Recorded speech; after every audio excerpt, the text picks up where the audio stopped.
بسم الله الرحمن الرحيم.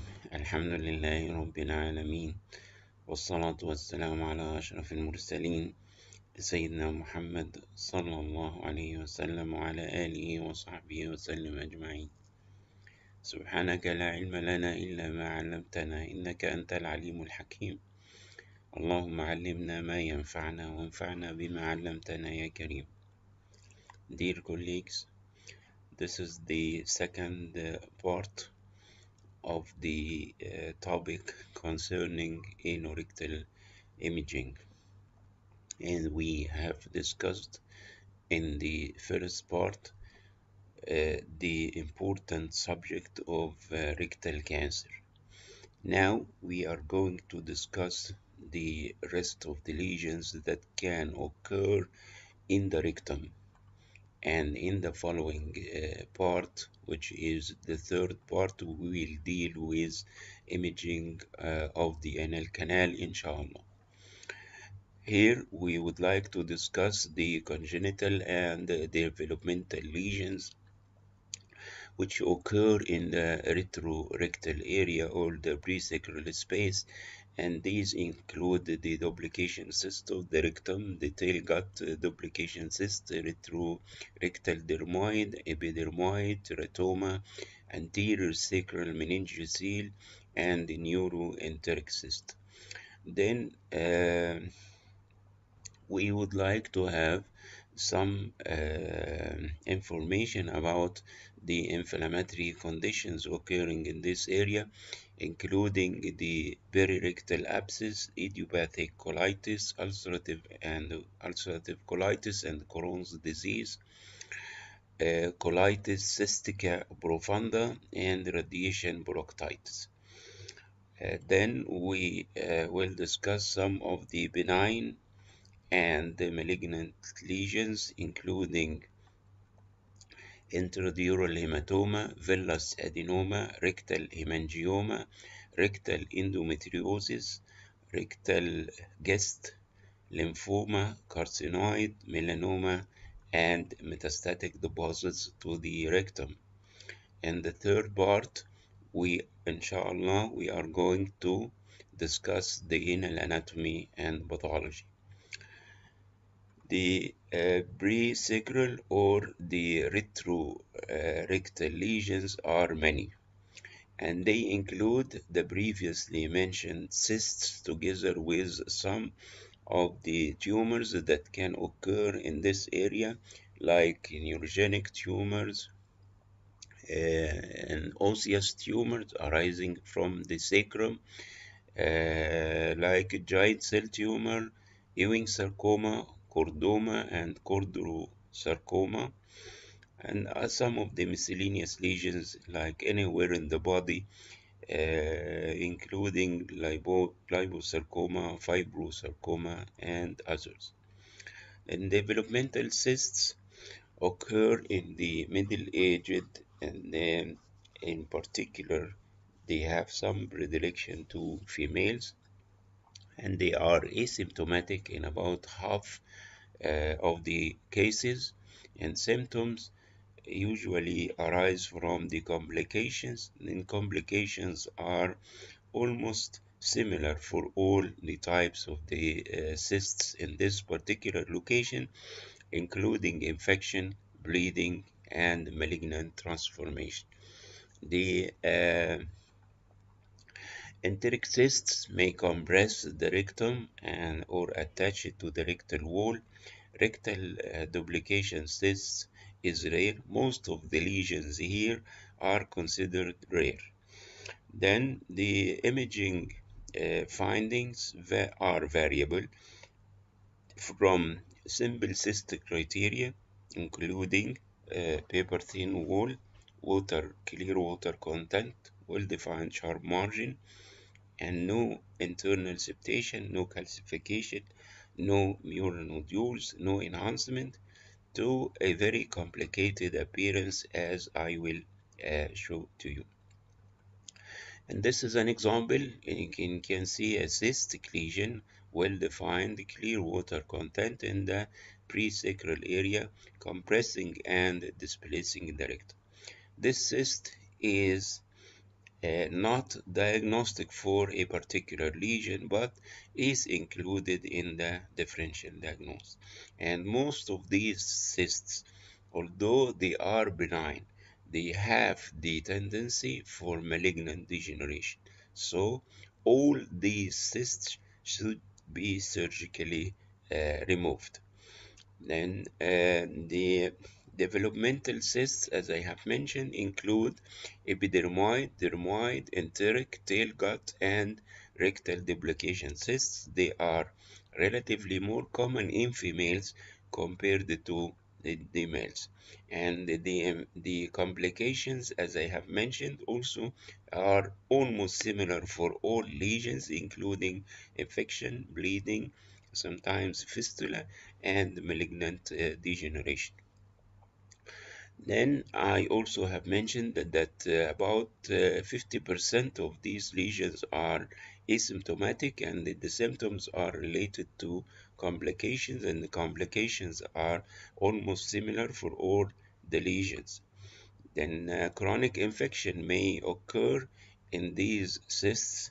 Then the resultant is a perirectal abscess, and this abscess may rupture and form perianal or anorectal fistulae. Then rectal bleeding in the duplication cyst may be related to the presence of ectopic gastric mucosa in the cyst itself. And malignant degeneration in these cysts is estimated to occur in about 7% of the enteric cysts. And X-ray is not that helpful for evaluation of the developmental cysts. It may show some of the abnormalities in the sacrum and the coccyx. Then also some calcium may be present in some of these cysts, and also bone defects may be seen in the anterior sacral meningocele, for example. And if you inject barium, communication between the cyst and the anorectal lumen may be seen, and this is not common. The CT and the MRI are helpful in the evaluation, and they show a cyst with variable criteria. And once more, these are the differential diagnosis of these cysts. Starting by the rectal duplication cyst, which is exactly similar to the esophageal duplication cyst occurring in the posterior mediastinum. But here there is a relative frequent incidence of this cyst to be infected and also to go into malignant degeneration. The cyst is located posterior to the rectum and in the presacral space, showing the typical cyst criteria unless it is complicated. And you got a clear water content, paper thin wall, no septation, and so on. And this is another appearance. You see a cystic lesion which is located in the presacral area, compressing the sacrum. Then the least common GI congenital cyst is that one which represents about 4% of the congenital cysts of the gastrointestinal tract. Then these lesions are almost asymptomatic, and symptoms are related to complications. And these are some of the symptoms of constipation, pressure effect on the rectum, tenesmus, and urine retention. And this is an example of a retention cyst, duplication cyst adjacent to the rectum by T2 and T1 both contrast with fat suppression. You got a clear fluid signal intensity with a minimal marginal enhancement, which is accepted in most of all cysts occurring in this particular area. Then on ultrasound, you may got some internal echoes within the cyst due to the presence of debris. And on CT, you will see the typical cyst criteria with no enhancement in most of the cases apart from minimal mural enhancement. On MRI, you will see the cyst of low signal in the T1 and high signal in the T2, and these cysts do not show any vascularity. Then you came to the tail gut duplication cyst, which is a famous one in this particular area, and it has a strong predilection for females, and sometimes this tail gut cyst is known as cystic hamartoma, presacral or retrorectal hamartoma. And this duplication cyst occurs exclusively in the retrorectal or presacral space, and it can appear at any age, but from 30 to 60 years is the usual age presentation. About 50% of the patients may have symptoms due to compression and pain, and sometimes constipation. The CT findings include a pre-sacral or retrorectal lesion that is well marginated.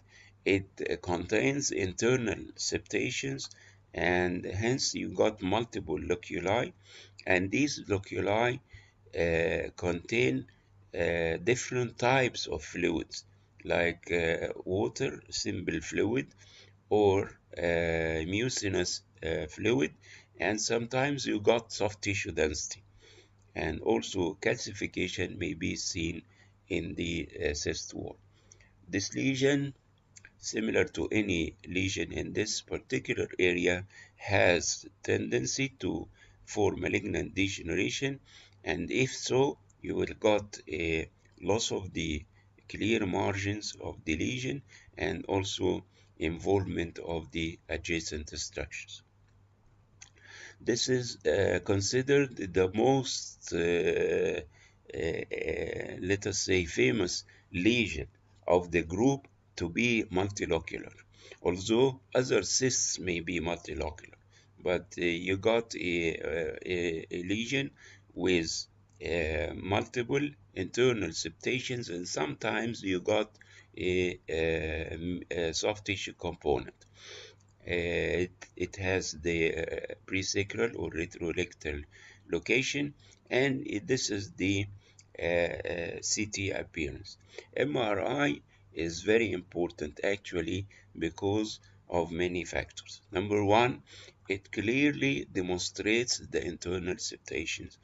Number two, it clearly demonstrates the different signal intensities of the contents of the cysts. And here you may notice that there is some component of the lesion which shows high signal in the T1 and high signal in the T2 due to mucinous material. And this component of the lesion contains fluid which is of low signal in the T1 and high signal in the T2. After injection of contrast, you may got enhancement of the cyst wall and the septation, and if there is a soft tissue component, it may enhance as well. One of the important findings here is that the cyst will show diffusion restriction, especially the part which is containing mucin. Then this is one of the lesions that has a specific imaging criteria, an MRI being multilocular, different contents of the loculi, enhancement of the septa, solid component, and diffusion restriction. Then, as I have mentioned before, that surgery is indicated for all the cysts occurring in this area because of the complications. And this is an important statement in the literature that some of the reports suggest that a multilocular appearance with internal septation on T2 weighted image of a cyst in the retrorectal region is unique or are unique features to the tail gut cyst. Another appearance of a tail gut cyst in the this is T1 and this is T1 and this is T2 and this is T1 post contrast. And you can appreciate the high signal of the lesion in the T1 due to mucinous content, and here there is no significant enhancement. Then where is the loculi? And you can see this in different axial images, or you look to the sagittal image or the coronal reformatted images. And here you can see the appreciable diffusion restriction. This is the diffusion weighted image, and this is the EDC map. Another example of a tail gut cyst in the presacral area: low signal in the T1, low signal in the T2, marginal enhancement, and this is some of the locular appearance of the lesion, and this is the diffusion. Then you got marked high signal in the diffusion weighted image with drop of signal in the ETC map, diagnostic of diffusion restriction. Another example of a multilocular cyst in the presacral area with internal septation, low signal in the T1, intermediate, and this is T1 with fat suppression, and this is T2. The cyst showed high signal intensity. Then, as I have mentioned before, these cysts are liable for malignant degeneration, and this is an example. And you see a cystic lesion in the presacral area. After injection of contrast, you can see an enhancing solid component. Then I have mentioned that the tail gut cyst without malignant degeneration may contain a soft tissue component. Then how can you discriminate between a benign tail gut cyst containing a soft tissue component and the malignant one with a soft tissue component? I have mentioned before that the malignant degeneration will result in abnormal infiltrative margin of the lesion that can be invading the adjacent structures. And one of the informations that is worth to know is biopsy is not recommended in these cystic lesions, as all the cysts will be removed surgically.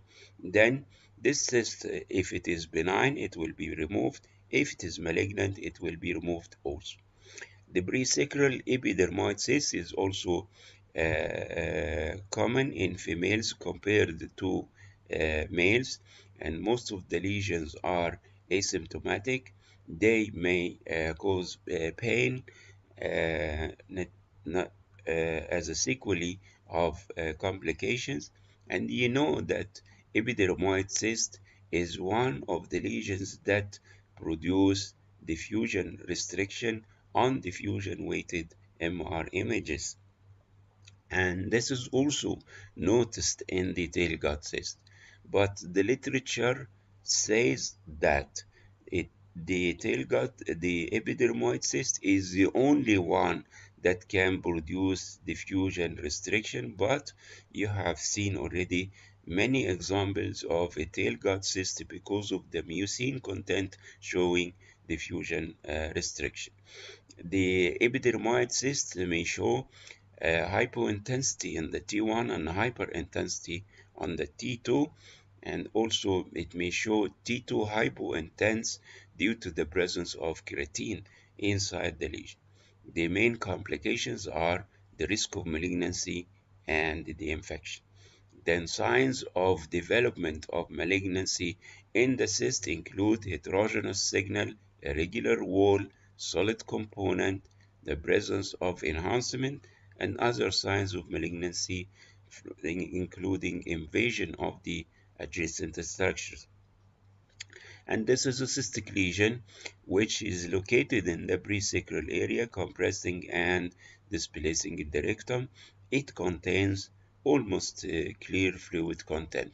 The MRI showed In the T1 fat suppressed image, the cyst is hyper intense due to the presence of keratin material, and this is the T2 weighted image, and after contrast the cysts do not show significant contrast enhancement.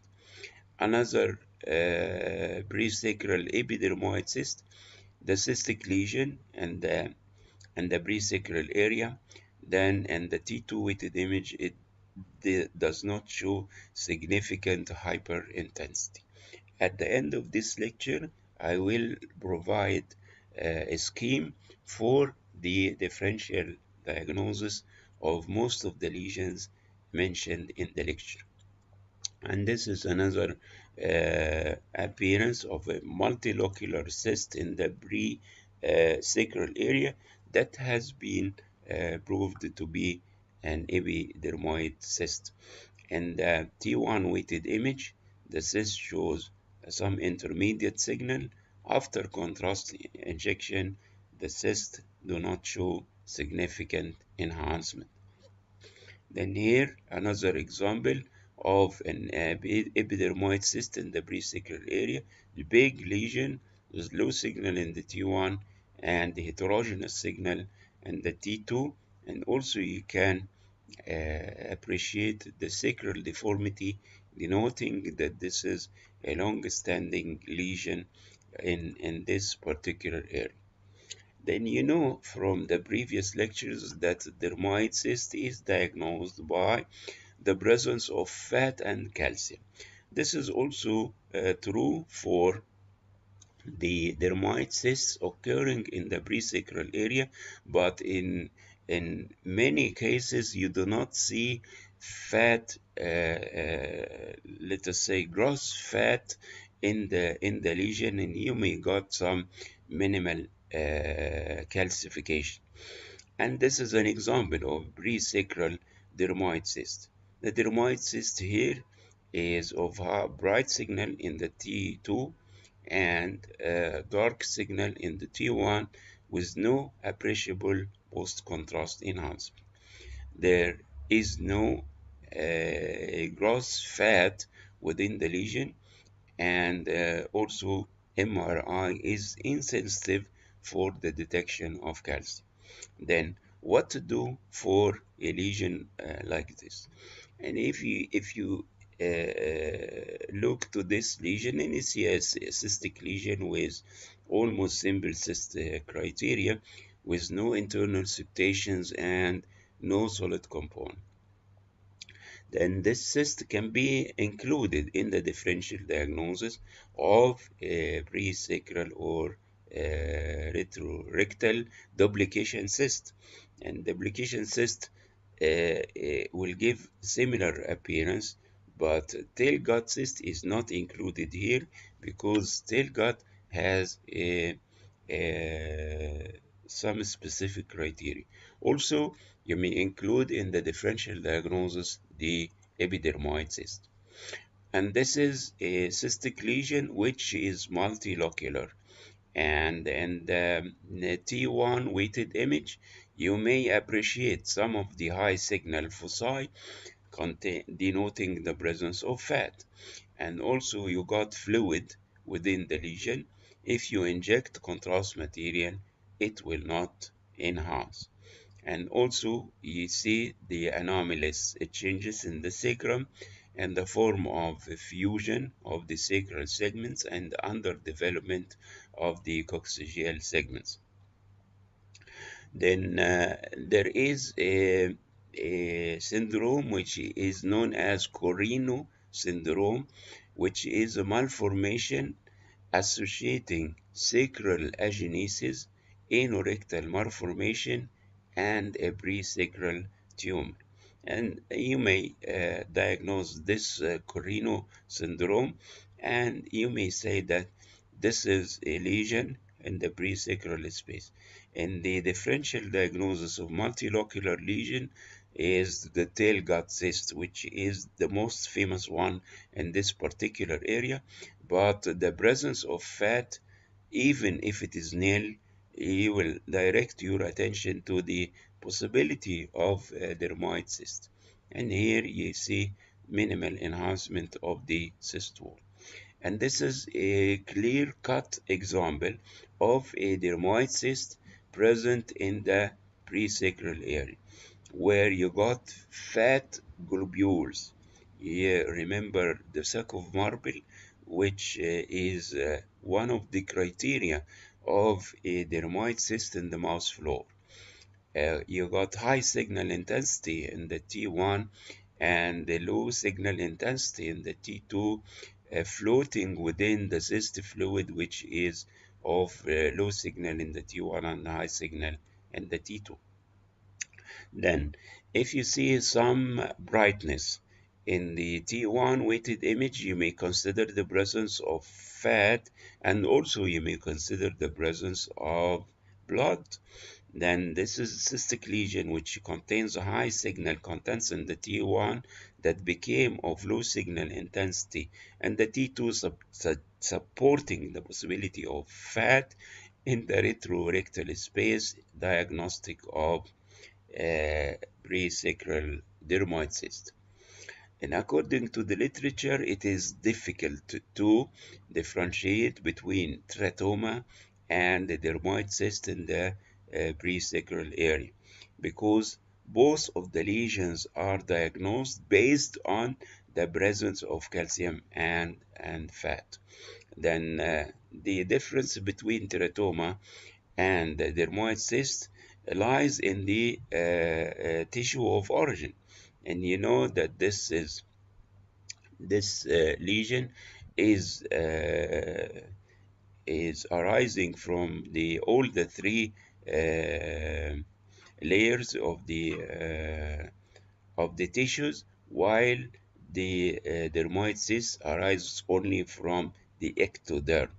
And teratoma may be divided or classified into three types: the mature one, the immature, and the malignant one. The incidence of malignancy is about 8% if the lesion is diagnosed before the age of 2 months. And this incidence is markedly elevated up to 60% if the lesion is diagnosed after this age. Then you may got some calcium in the lesion, and the calcium is more common in the benign forms compared to the malignant forms.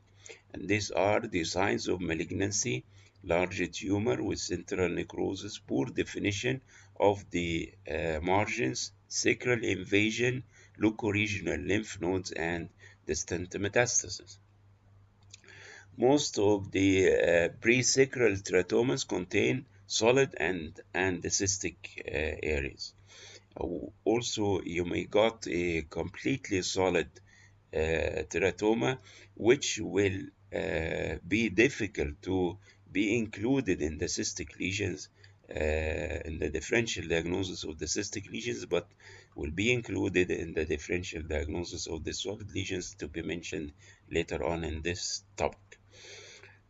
The symptoms of all of these lesions are non-specific. They may include pain and the pressure symptoms due to compression of the rectum or the bladder if they are big. Surgical excision is the treatment of a choice for all the presacral developmental cysts. And this arrow points to a rim of calcium within a presacral cystic lesion, and in the T2 weighted image you got some drop of signal, and this was proved to be a presacral teratoma. Another example of a presacral teratoma in a female patient presented by low backache for 2 weeks, and he had a history of operated presacral mass in the neonatal period. And here you got in the pre-contrast image a cystic lesion in the retrorectal space, displacing the rectum anteriorly. After injection of contrast, you got minimal enhancement.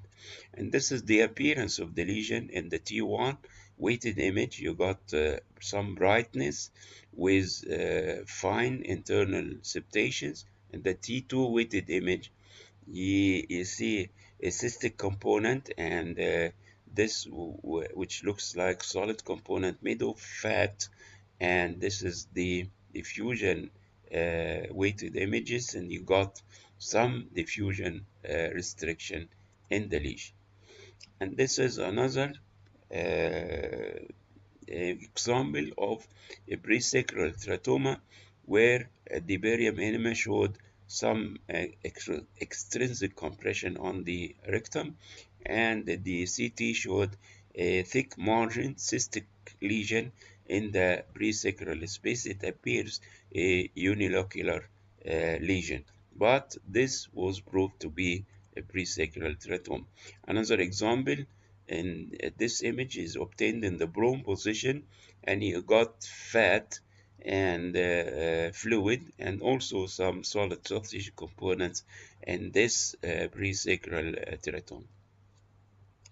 Then you came to the anterior sacral meningeal, which is a herniation of a meningeal sac, and instead of going back and posteriorly, it herniates through a defect in the sacral vertebrae anteriorly, posterior to the rectum, which is compressed. And this lesion is relatively easy to diagnose based on the classic appearance. The anterior sacral meningocele represents about 50% of the retrorectal masses. It has some predilection for females, similar to the rest of the cysts. The symptoms are non-specific, and they depend mainly on the compression symptoms resulting in constipation, urinary dysfunction, dysmenorrhea, and low back pain. The MRI is good for the demonstration of the communication between the cyst and the spinal canal. And sometimes this communication may be difficult to be detected, and at that time the conventional myelography may be of much help. Anterior sacral meningoceles do not regress spontaneously, and they need to be surgically treated because of the fear of infection, which will lead to meningitis. In the plain film, you got a classic deformity of the sacrum, which is known as scimitar sign, where you got this deformity of the sacrum. On the CT and the MRI, you got a lesion, and this lesion is connected to the spinal canal through a defect or through the absence of some of the sacral vertebrae. And this cystic lesion, you see air, and air means that it is infected, and in that time the CSF culture revealed the presence of the fecal flora. And this is the 3D CT image showing beautifully the scimitar appearance of the sacrum. An example of a big cystic lesion containing clear fluid density, and this lesion is communicating with the spinal canal through the defect in the second sacral vertebra. Another lesion which shows the classic fluid signal or CSF signal in all pulse sequences, the low signal in the T1, high signal in the T2. The cyst is communicating with the spinal canal, and the cyst will not enhance after injection of contrast. Some of the complications of these cysts are the bleeding, and this is a big anterior sacral meningocele. You see the defect in the vertebrae with some hyperdensities inside the cyst, denoting the presence of hemorrhage.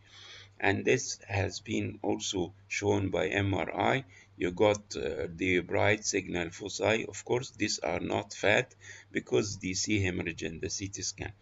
And also you got these lesions of very dark signal in the T2 weighted image, which is the characteristic signal of bleeding. And this is the photograph during surgery for this cyst, and this is the MRI sagittal T2 weighted image after excision of the cyst. Then the last one in this group is the neuroenteric cyst, and this is easily diagnosed by the presence of a cystic lesion that has a component inside the spinal canal and another component in the presacral area associated with anomalies of the spinal column. Then this lesion is usually diagnosed in the pediatric age group, and the average age is about 7 years. Then some of the other congenital anomalies in the gastrointestinal tract, in the kidney, in the heart may be associated with this neuroenteric cyst. Then we came to the infection and inflammatory conditions. The majority of infections and inflammatory conditions in this area are idiopathic, and the symptoms are non-specific. Then, when you diagnose infection or inflammatory condition, at that time, CT or MRI may be helpful to assess. Number one, the extent and severity of the disease. Number two, identify the complications like abscesses and their extension. And the, the source of infection of the rectum is an anorectal inflammatory disease in most of the cases. Other causes are rectal perforation, surgery, and pelvic inflammatory disease and trauma. Then the anorectal inflammation may result in the formation of a perirectal abscess or presacral abscess, and the abscess has the criteria of an abscess everywhere in the body: marginal enhancement, internal fluid density of some hyperdensity due to the presence of pus, some air loculi, stranding of the surrounding fat planes. These are the criteria, including that the abscess will show diffusion restriction on diffusion weighted image. And this is an example of a pre-rectal abscess. You see, this is the injected contrast through the rectum, and here you got multilocular lesion with marginal enhancement and some stranding of the surrounding fat. The lesion is bulging into the left ischiocrectal fossa, and this is, as I have mentioned, the contrast material injected in the colon. Another example, then you see a perirectal abscess with air loculi and inflammatory granulation tissue surrounding the rectum with haziness of the adjacent fat planes. Then the two famous inflammatory lesions affecting the colon and the intestine are the ulcerative colitis and the Crohn's disease. You know the difference between both by the distribution, since ulcerative colitis will affect the distal part of the colon, while Crohn's disease will affect mainly the small bowel and some particular areas in the colon, including the proximal segment of the ascending colon, the distal segment of the transverse colon, and the sigmoid. But in all conditions, you got similar imaging finding of both lesions, including rectal wall thickening, contrast enhancement, mural stratification means you got layers in the affected segment with different densities and signal intensities. Hyperintensity of the rectal wall on T2 due to mucosal edema, sinus tract fistulae and abscesses, luminal narrowing, lymph node enlargement, perianal and perineal abscesses, which are an important feature of Crohn's disease, and this will be, inshallah, discussed thoroughly in the next lecture, inshallah. Then you got fibrofatty proliferation and the skip lesions, which is one of the known criteria of the Crohn's disease. Although we know that the rectum is affected by ulcerative colitis, but Crohn's disease is also one of the lesions that can contribute to this infection. This patient had a 3 weeks history of bloody diarrhea. You see that there are some prominent imprints on the wall of the gas-filled colon, and they are suggestive, of course, not diagnostic, of mucosal edema, which is confirmed by CT, and you see that the colonic wall is thick and is marginally enhanced, and he got some dilatation with this well-known sign, which is known as the target sign, where you got mucosal edema of the affected segment. Another appearance, there is no imaging feature to differentiate between Crohn's and ulcerative colitis in the intestine. You got uh, I mean in the affection of the intestinal wall, but of course the presence of skip lesions, the presence of fistulae are much more supporting the possibility of Crohn's disease. But if you look to this appearance and you got thickening of the rectal wall and rectal sigmoid, you got mucosal edema, you got enhancement, you got stranding of the fat planes, and you got also fluid in the pelvis. And then if I ask you, what do you think of this lesion? Is it Crohn's or ulcerative colitis? You may say that because of the affection of the rectum, I prefer the diagnosis of ulcerative colitis, and this is true. But put in your mind that Crohn's disease will have exactly the similar appearance. Then this actually is known as a fat halo sign, and you got a layer of fat instead of fluid. If this is fluid, it's known as target sign. If this is fat, it is known as the fat halo sign, which may support at that time some of the let's say inflammatory condition. But if you do not see a stranding of the colic fat and there are no signs of infection, sometimes you consider this as a normal finding. And here is a case of ulcerative colitis with thickening of the wall, a stranding of the perirectal fat, and the enhancement of the wall. And in case of Crohn's disease, showing a stricture affection of a segment of the small bowel, and this is the transition zone. There is a proximal dilatation, and here you see affection of the rectosigmoid area, which is not considerably different from the affection of ulcerative colitis. And this is also an example of Crohn's disease.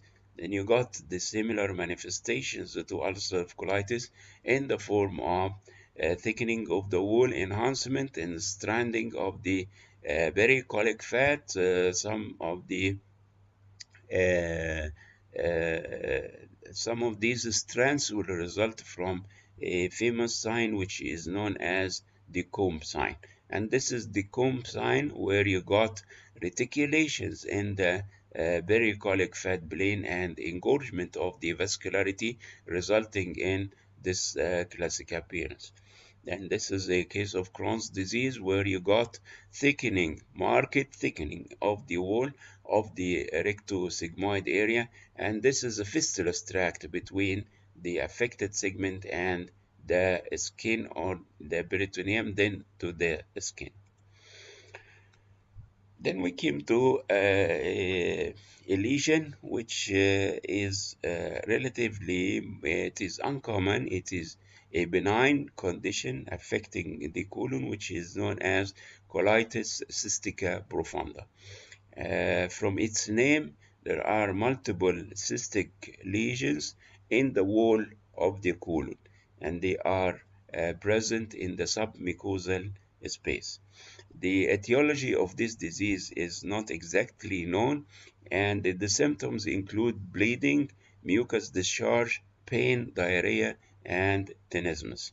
And then for the diagnosis, you may go by endoscope and have a biopsy. There are three forms of this colitis cystica profunda. The diffuse form is associated with inflammatory bowel disease, and cystic lesions are observed all through the colon. They are pedunculated or villous polypoid lesions, and sometimes they contain ulcers. The segmental form is a polypoid lesion seen in one or more sections of the colon, not all the colon, and typically seen in the rectus sigmoid. The localized form are in the form of polyps that are particularly located in the rectum, about 5 to 12 centimeter from the anal verge. Then the appearance on imaging is not that specific. You may see that there are submucosal cystic lesions within the rectum with loss of the perirectal fat planes, asymmetrical thickening of the levator ani, and in this disease there is no regional lymphadenopathy, and the lesions may show some contrast enhancement, and also they may show some focal calcifications like in this area. This is the schematic representation of the exact location of the cyst. It is located in the submucosal area, but actually in imaging you cannot decide this. Here you see that the rectum is the rectal wall is diffusely thickened, and you got a cystic lesion within the wall.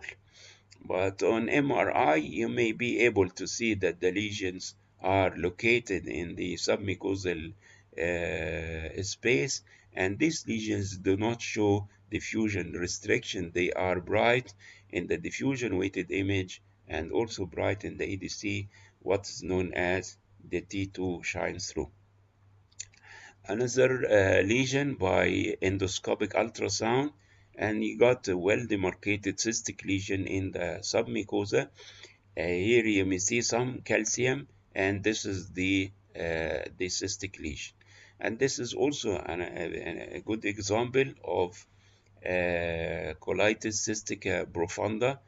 You got lesions in the submucosa, they may show calcium, and these lesions in this endoscopic ultrasound do not look totally cystic, and by the endoscope you can appreciate the submucosal location of the lesion.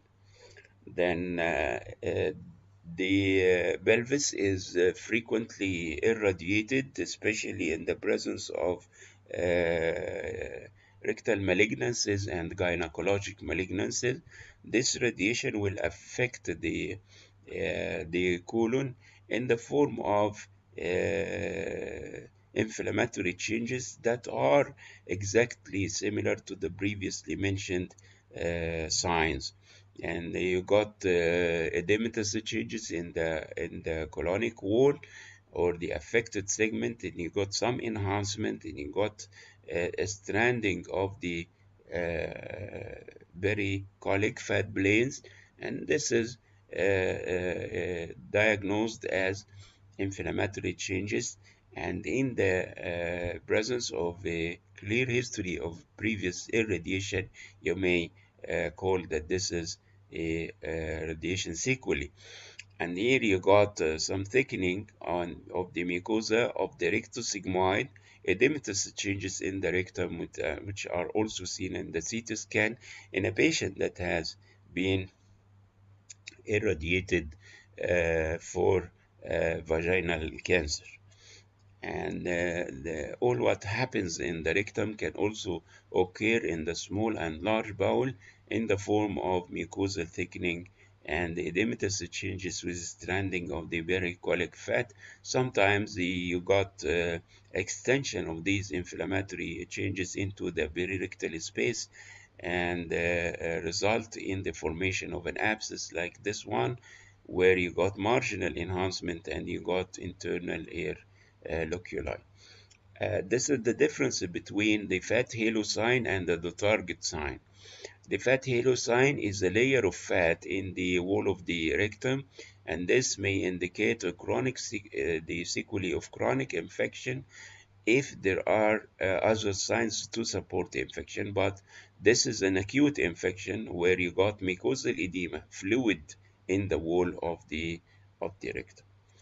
Then this is also another example of inflammatory condition affecting the rectum and the sigmoid with diffuse edematous thickening of the wall and the stranding of the varicolic fat, which is clearly identified in the coronal reformatted images. Actually, this lesion cannot be easily differentiated from carcinoma in this area, and many times you need the help of endoscope to discriminate between both lesions. And this is the sagittal images of the same case. Here you can feel that you are dealing with an inflammatory condition. In the coronal images, you may got the impression of a malignant lesion. Then three benign lesions occur in the wall of the rectum, and or let us say four: intramural hematoma, and diffuse hemangioma, villus adenoma, and endometriosis. Intramural hematoma is uncommon and is mostly related to trauma. 25% of hematomas are spontaneous and may be related to the anticoagulant use or hematologic disorders. Hematomas will present by obstructive symptoms. Hematomas can show hyperdensity on CT scan, and on CT scan you also may detect contrast extravasation denoting active bleeding. Hematomas do not calcify and do not infiltrate the adjacent organs.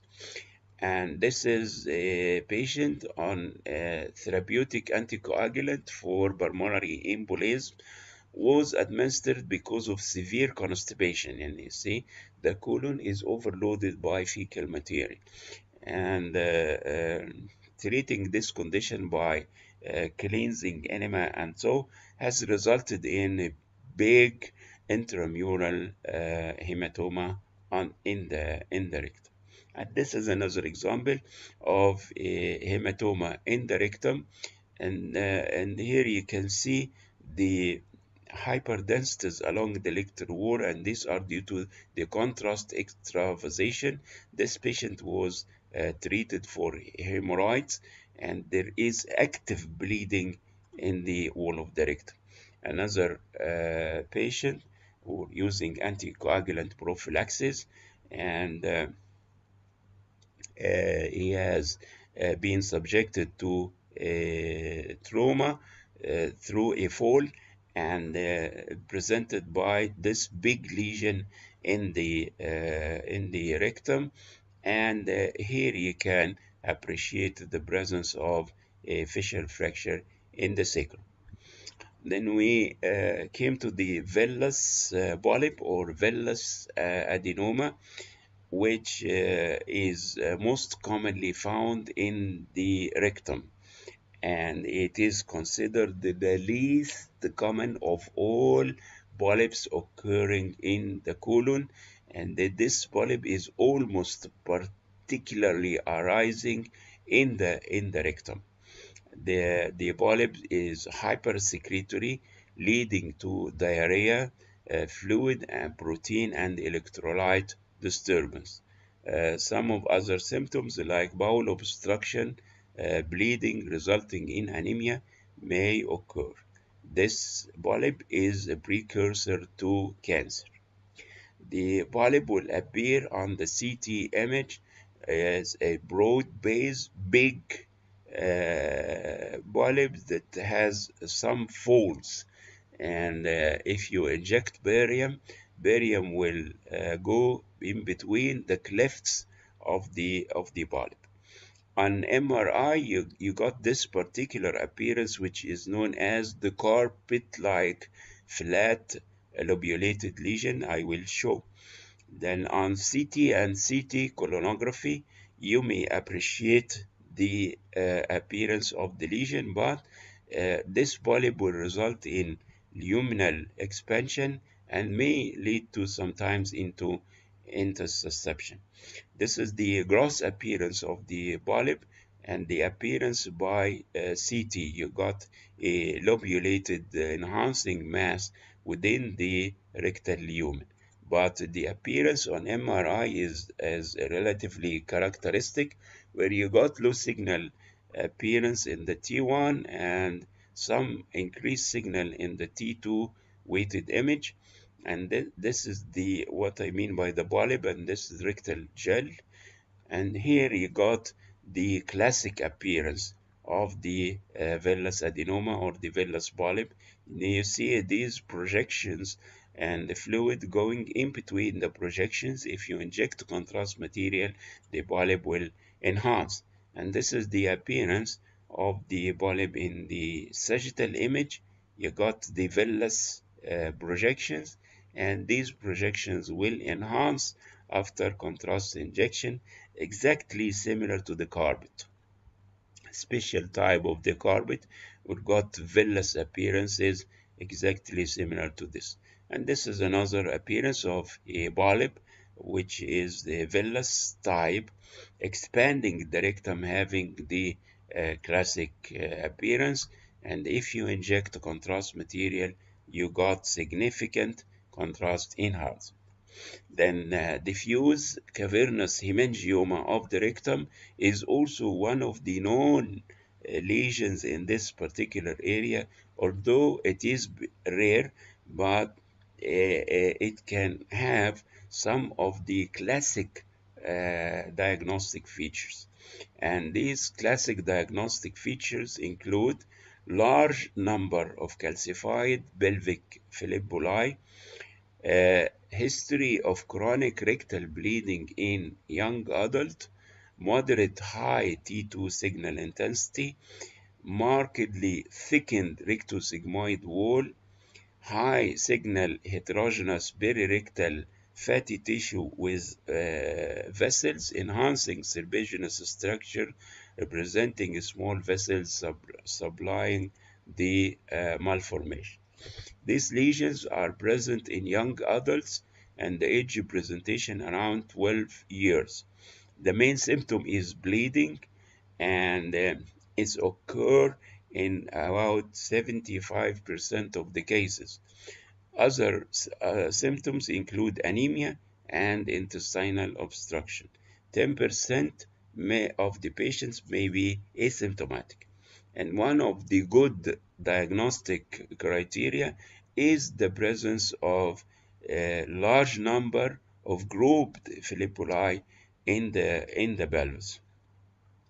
And the philippuli are present in the rectosigmoid area. Barium enema will show nodular filling defects. I will show Then you may got the dilated vein seen by colonoscopy. Endoscopy is of course not recommended because of the high risk of bleeding. Then the when to consider the possibility of hemangioma if you are faced by a young adult with lower GI bleeding, and this bleeding is painless and exists since childhood, and if you have just a plain film of the region of the pelvis and you got too many calcified fibrillary, and this is a classic appearance. If you do not know this lesion, you will diagnose this as simple fibrillary. But you remember that simple fibrillary are few and they are usually seen in old age. But these are too much fibrillary and seen in a very young age, then you consider this possibility. In the barium enema, you got multiple impressions representing the dilated vessels on the colonic wall.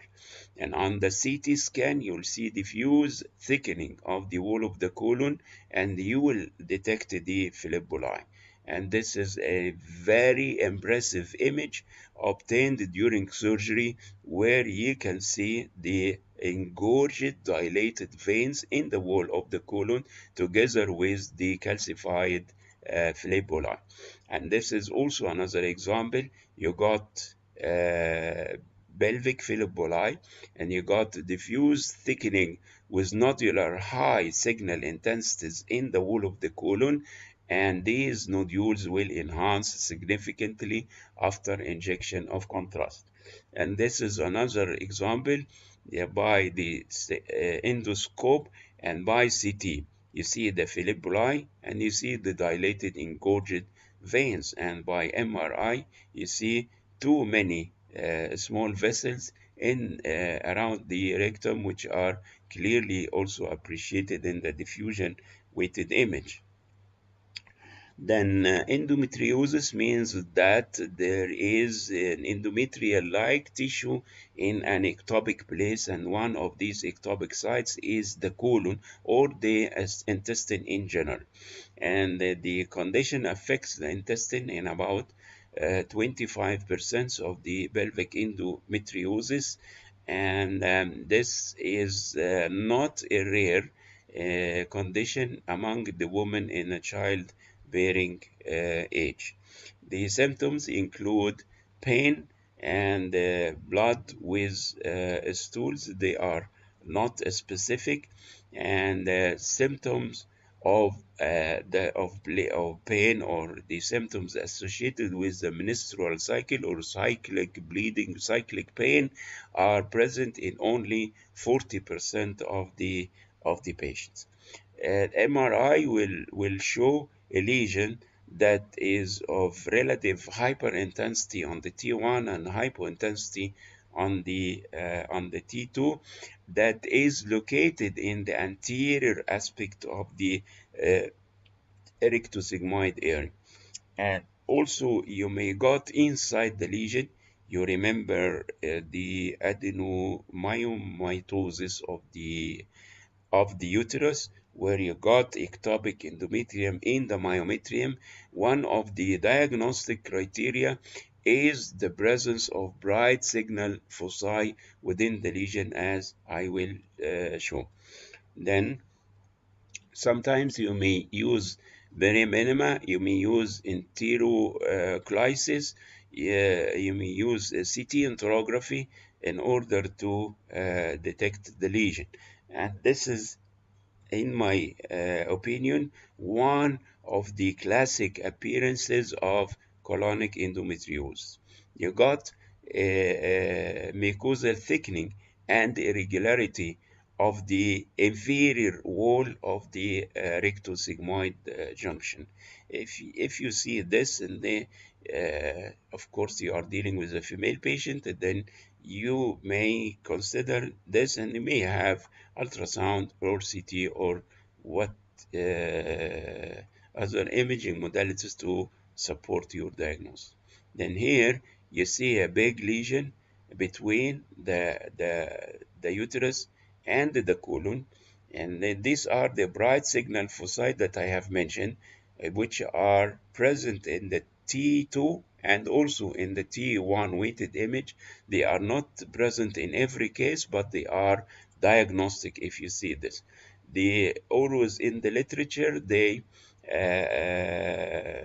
say that endometriosis looks like the mushroom appearance, which may be so in some of the cases. This is MRI after introducing a gel in the colon and in the bladder.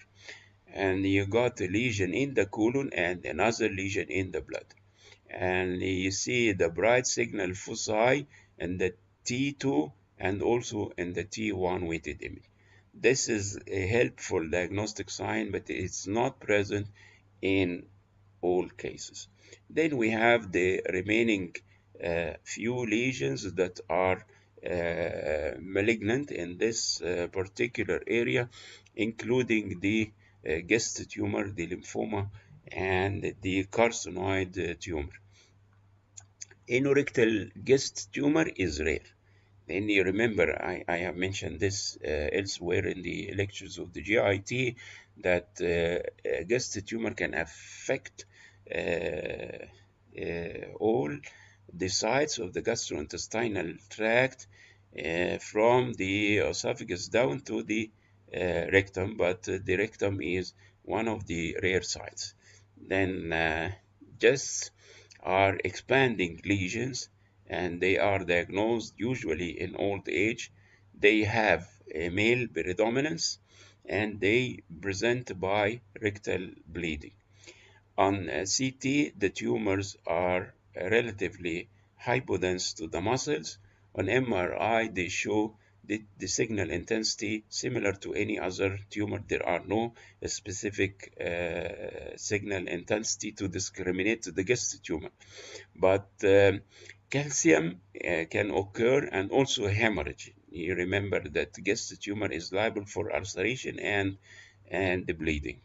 It is a metabolically active lesion on PET-CT.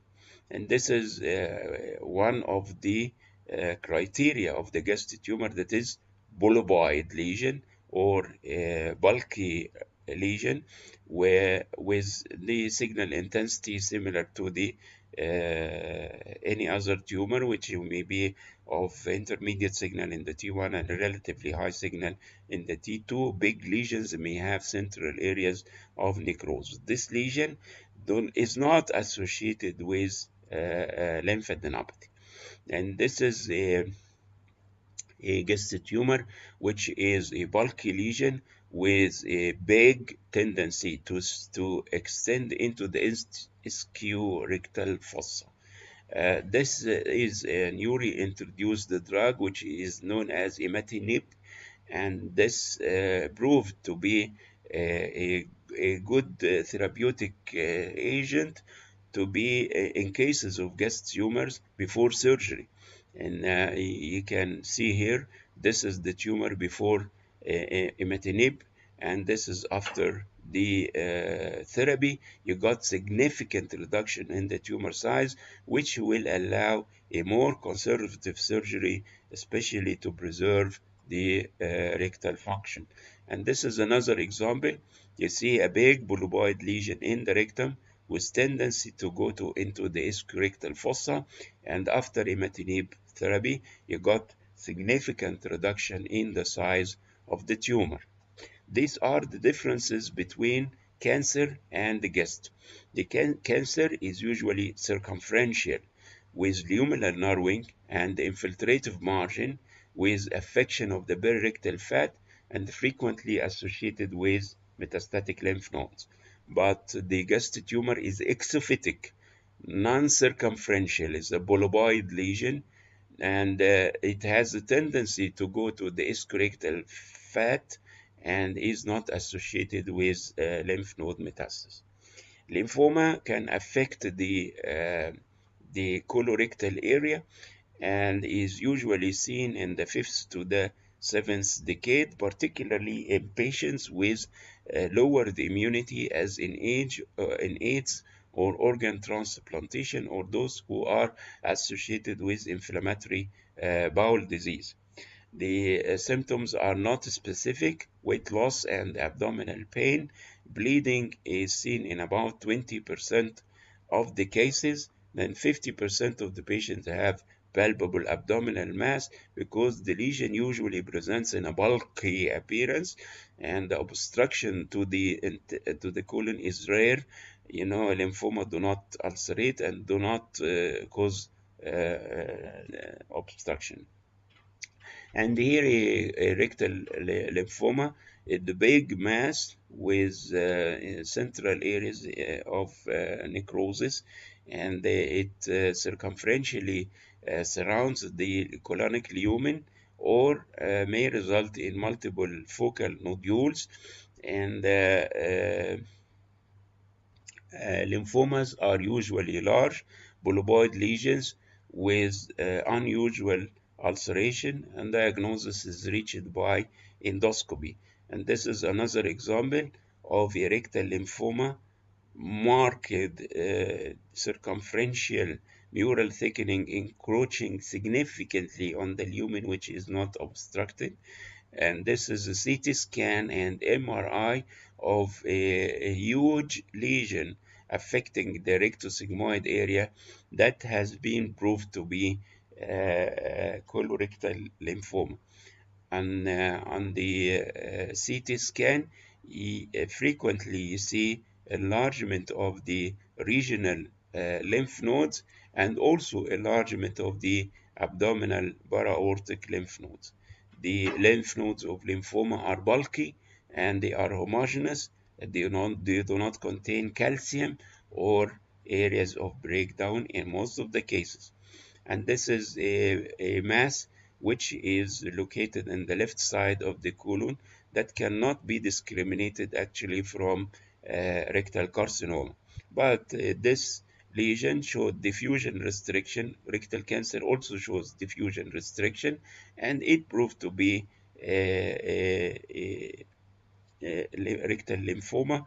And this is the EDC showing the decreased signal intensity.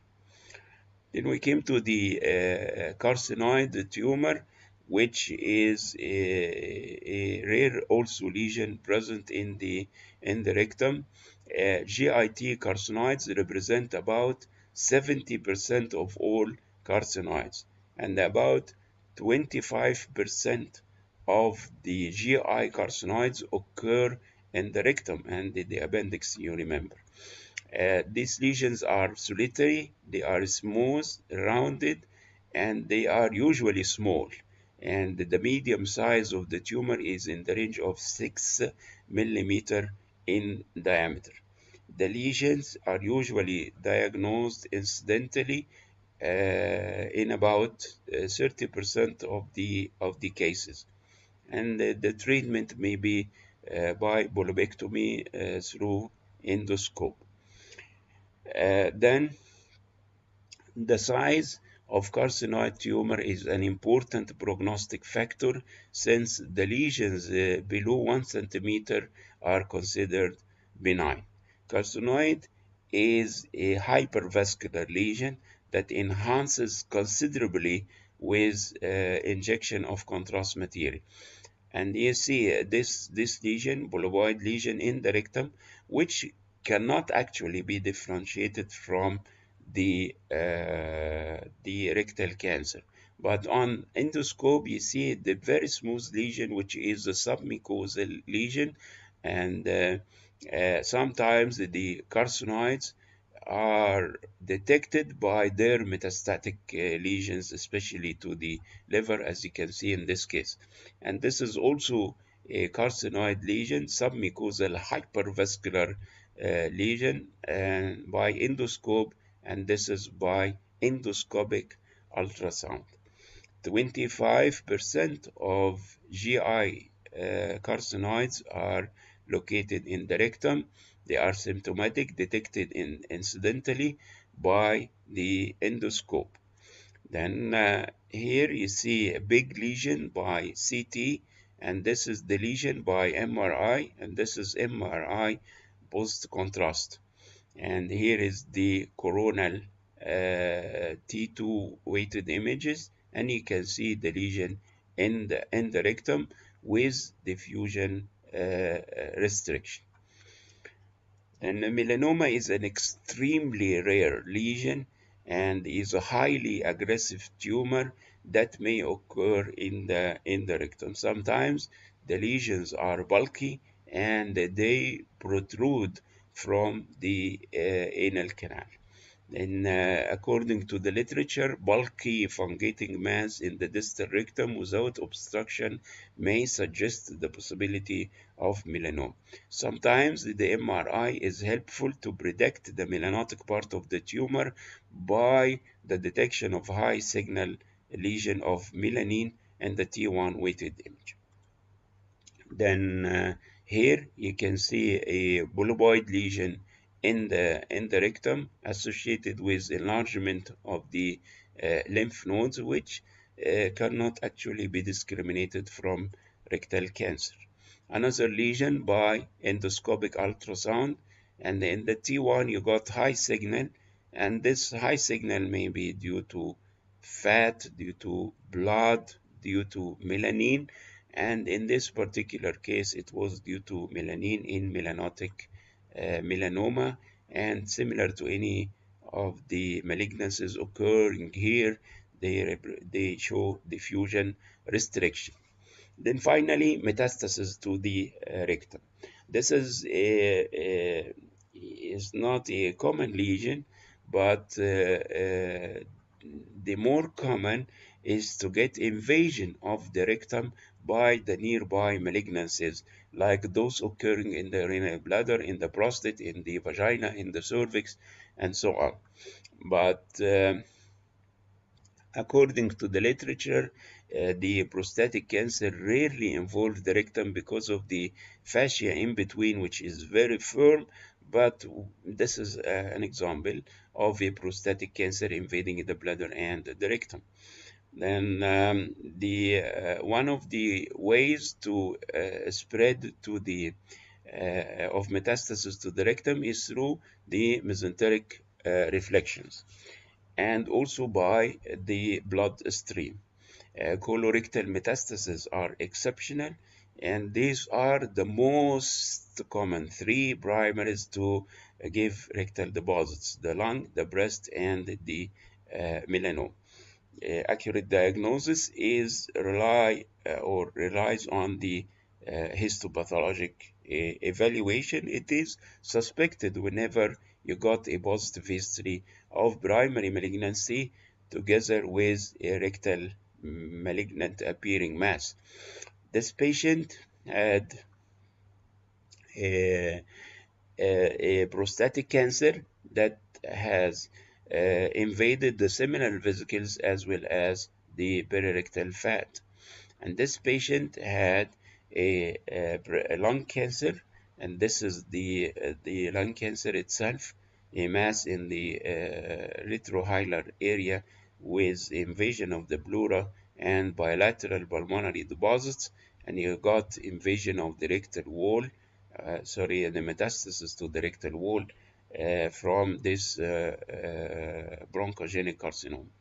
And this is the breast cancer patient with multiple strictures in the rectosigmoid that has been proved to be metastatic lobular breast cancer. And another example, two different examples of metastasis to the rectum from breast cancer. You got diffuse thickening of the rectal wall with some stranding of the perirectal fat. And you may say, how can I diagnose this? It is similar to many of the previously discussed lesions. And I say, yes, you are right, but you feel that this rectum is not normal, and it is involved by a process, and this process may be an inflammatory or neoplastic lesion, and it wants further evaluation then the best way is to go by an endoscope and you have a biopsy from this lesion. If you put into consideration that the patient had a primary malignancy, you may consider that this lesion might be a metastatic deposit. And this is a patient who has too many problems. Actually, he has performed partial gastrectomy for gastric cancer 40 years ago, then right lower lobectomy for undifferentiated squamous cell carcinoma in the lung 10 years ago. Then he is taking medication for hypertension and the benign prostatic hyperplasia for the last 9 years. Colonoscopy revealed a abnormal rectal mucosa that was biopsied, and it showed adenocarcinoma. Immunohistologically, this adenocarcinoma was confirmed to be metastatic, a secondary site. Abdominal CT showed the presence of a pancreatic tail mass representing pancreatic cancer with multiple hepatic deposits. And finally, you may also see rectal lipoma. And lipoma is one of the lesions that occur anywhere in the body, but it also can occur in the rectum. It is diagnosed very easily because of the density of the fat and the characteristic signal intensity of the fat. Finally, if you have a presacral cystic lesion, and this lesion is unilocular or multilocular with simple cyst criteria considered the duplication cyst. If this lesion is multilocular with mucinous content, calcification, internal septations, diffusion restriction, and variable signals of the loculi of the lesion, considered tail gut cyst. If the lesion has diffusion restriction with no enhancement, consider epidermoid. If the lesion contains fat and calcium, and you can consider dermoid cyst. If the lesion has fat and calcium together with cystic and solid component with little enhancement, consider teratoma. If the lesion is seen in a child with neurological symptoms, and this lesion has an intraspinal part associated with spinal anomalies, consider neuroenteric cyst. If you see the criteria of an abscess, diagnose abscess, like thickening of the wall, fat stranding, air loculi, and restricted diffusion. The anterior sacral meningeocele is diagnosed by the presence of sacral bone defect, unilocular lesion, which is connected to the CSF. Then to diagnose rectal wall hematoma, there may be a history of trauma, which is common, hyperdense lesion on CT, no calcium, no invasion, and sometimes you see contrast extravasation. Hemangioma Philippoli are an important imaging finding. Nodular high signal intensity in the colonic wall on T2 weighted image, nodular mural enhancement, dilated perirectal vessels. In endometriosis, you got mushroom-shaped lesion in the anterior wall of the rectum with T1 and T2 high signal foci, which are characteristic if present. The vellus adenoma is a broad-based bulboid lesion leading to luminal expansion, carpet-like appearance, and enhancement with contrast. Colitis cystica profunda, submucosal lesions, peripheral enhancement, peripheral calcium, no diffusion restriction. Guest tumors are exophytic. They are bulboid expanding, extended to the ischiorectal fossa, calcium and hemorrhage 10% of the cases, no nodal deposits. Lymphoma, bulky bulboid mass, bulky lymphadenopathy, no ulcers, no obstruction. Carcinoid tumor, a small submucosal lesion, hypervascular, large lesions present by early deposits. Metastatic deposits are suspected by a known history of malignancy. Thank you very much.